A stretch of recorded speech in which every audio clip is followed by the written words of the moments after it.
नको रे मना सर्वदा अंगीकारू, नको रे मना मत्सर दंभ भारू.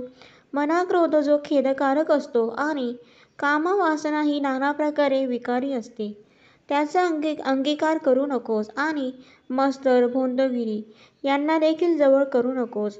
समर्थ या श्लोकात सांगत आहेत, हे मना, क्रोध हा खेदकारक असतो. अतिक्रोध केल्याने माणसाच्या हातून अविचारी आततायी कृती घडण्याची शक्यता असते आणि अशा अविचारी कृत्याचा अंतिम परिणाम खेदजनक होतो. तसेच काम म्हणजे अभिलाषा ही देखील विकारी म्हणजे मनाची चलबिचल वाढवणारी असते.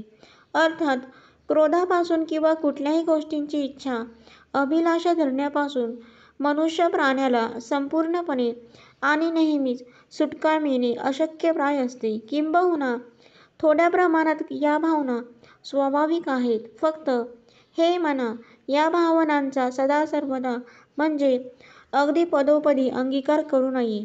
कारण गीतेत सांगितल्याप्रमाणे विचार मनी जो अंगीकार करी विषयांचा होई अधीन.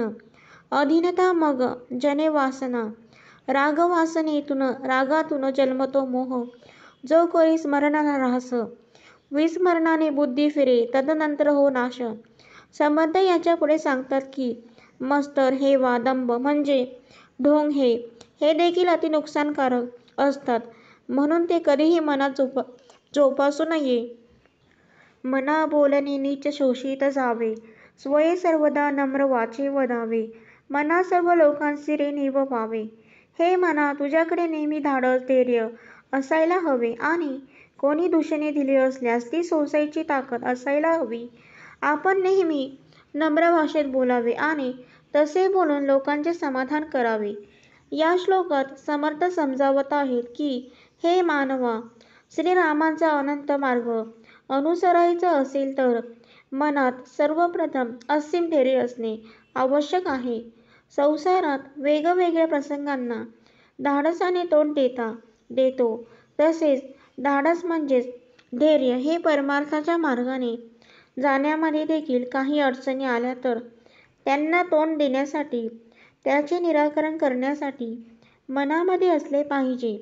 अन्यथा हा कठीण मार्ग क्रमाने तुला शक्य होणार नाही.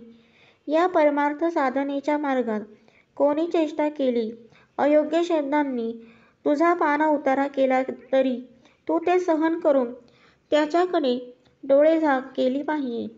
सोशिकपणा दाखवला पाहिजे आणि स्वतः अतिशय नम्रपणाचे वर्तन ठेवले पाहिजे. देह त्यागिता कीर्ती मागे उरावी, मना सज्जना हेची क्रिया धरावी. मना चंदनाचे परित्वा झिजावे, परी अंतरी सज्जना नीव पावे. मरण पावल्यानंतर आपली सुकीर्ती मागे उरायला हवी, असेच वर्तन हे सज्जन मना नेहमी ठेवावे. तू चंदनासारखी झिजावेस आणि सज्जन लोकांना समाधान द्यावेस. जन्माला आला, जगला, मेला, कुणाच्या आठवणीतही राहिला नाही असलं जीवन जगण्यात काय अर्थ? माणसाने असे जगले पाहिजे की मेल्यानंतर देखील त्याची सत्कीर्ती दिगंत पसरलेली असावी. स्मारकातून, पुतळ्यातून नाहीतर त्याच्या कर्तृत्वाच्या आठवणीतून तो मागे उरायला हवा. सज्जन हो हे मनोमन समजून घ्या आणि तसं होण्यासाठीची वर्तणूक ठेवा. चंदन उगाळले जाते असताना घासून घासून झिजते, पण उगाळणाऱ्या हाताला देखील सुगंधी करून जाते. तसं तुम्ही मनानं असावं. जगात खरोखरीचे सज्जन गुणीजन असतात. त्यांना तुम्ही आपले आहात असे प्रेमाचे, आदर करण्यासारखे वाटायला हवे असे वर्तन ठेवा. त्यांना आनंद, समाधान द्या. नको रे मना द्रव्य ते पुढिलांचे, अतिस्वार्थ बुद्धी नुरे पाप साचे. घडे भोगणे हे पाप ते कर्म खोटे, न होता मना सारिखे दुःख मोठे. मना दुसऱ्याच्या धनाचा हव्यास नको. अतिस्वार्थ बुद्धी म्हणजे केवळ पापाची धनी असते आणि ज्या कर्मामुळे पापाचे फळ भोगावे लागेल असे कर्म करणे खोटेपणाचे असते आणि त्या कर्मातून मनासारखे घडले नाही तर ते खूपच मोठे दुःख ठरते. हे मना, समोरच्याच्या द्रव्याची, संपत्तीची इच्छा, अभिलाषा धरू नये. स्वतःच्या कष्टाने आपल्या स्वतःच्या आणि आपल्या कुटुंबियाच्या निर्वाहापुरते आणि थोड्या दानधर्मापुरते द्रव्य मिळवलेले असेल त्यात तृप्ती मानावी. माझे ते माझे आणि तुझे तेही माझे अशी स्वार्थबुद्धी ठेवू नये.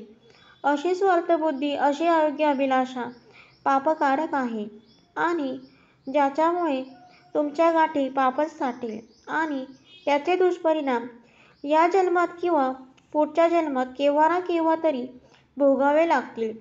असे कर्मच करू नये. पुढच्या जन्मात तर सोडाच, या जन्मात देखील अशा कर्मातून तुला अपेक्षित प्राप्त झाली नाही तर त्यामुळे जी हळहळ वाटेल तिचे दुःखही फार मोठे असेल. सदा सर्वदा प्रीती रामी धरावी, सुखाची स्वये सांडी जीवी करावी. देहे दुःख ते दुःख मानित जावे, विवेके सदा स्वस्वरूपी भरावे. नेहमी श्रीरामाबद्दल प्रेम बाळगावे, सुखोपभोग टाळावा. देहाला पडणाऱ्या कष्टात सुख मानित जावे आणि मनात नेहमी सारासार विवेक भरलेला असावा. या श्लोकात समर्थ म्हणतात, हे मना, सतत रामाबद्दल प्रेम बाळगून त्याची भक्ती करीत राहा. स्वार्थबुद्धीची हकालपट्टी झाल्यानंतर निर्विकार होशील तर तुझ्या ठायी श्रीराम प्रवेश करतील. तेव्हा तू त्यांना तिथे कायमपणे राहू दे. त्यांचे सतत स्मरण करीत राहा, म्हणजे इतर कुठले विकारी विचार तिथे शिरकाव करू शकणार नाही.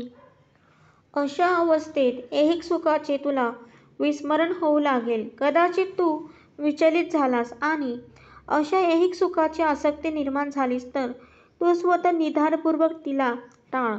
किंबहुना अशा सुखातून विरक्ती सुटकारा याला देहदुःख न समजता तिला सुखाची भावनाच समज आणि अशी विवेकबुद्धी म्हणजे विरक्तीतून देहाला पडलेले कष्ट सुखमय मानून देहसुखाचा त्याग करून श्रीरामाच्या प्रेमात राहणे हेच योग्य आहे, असा विचार तुझ्या अंतरी भरलेला असू दे.